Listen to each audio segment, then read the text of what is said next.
What does it take to hire like Steve Jobs? Wait, hire like Steve Jobs?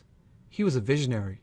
He was a genius. How could we possibly get close to hiring like him? Besides, hiring is not that glamorous. I'm sure he did a lot more important things than that to get Apple to where it is today. Wait, there's a video of him saying hiring's really important? That it was one of his main jobs? Let's watch this video.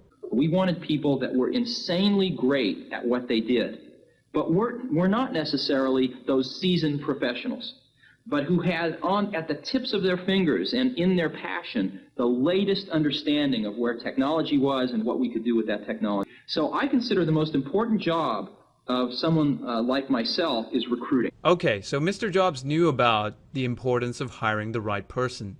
He knew it was important to get the right people behind his vision, but he was very specific about the kind of people he hired. His early engineers can tell from that same video. At least to my mind was when we finally decided we liked them enough to show them the Macintosh prototype, and then we sat them down in front of it, and if they just kind of were bored or said, this is a nice computer, we didn't want it. We wanted their eyes to light up and them to get really excited, and then we knew they were one of us.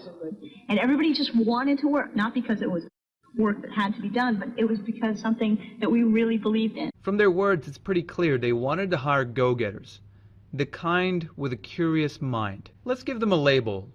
Let's call them curious self-starters. What makes these guys tick? They take great interest in their work. They're always learning because they care about what they're doing. They don't mind getting their hands dirty to solve tough problems. And they know how to get the right help and resources when they get stuck. All of this instead of running to their manager.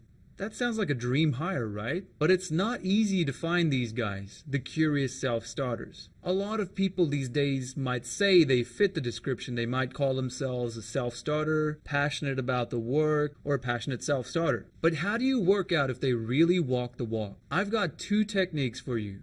Here's the easier one first. In the next interview you run, ask this question. How do you keep up with new developments in your role? It's a good sign if they go to conferences and they read up on things that are related to their role. Not so good if they give you a blank stare. The second one's a little trickier. Give the candidate a real task, an active problem that your team might be working on, or something you know that is a task they can do at that point in time and is related to the work they will be doing if they get the job. You're not looking for results here. You want to see their process. You want to see how they handle the work.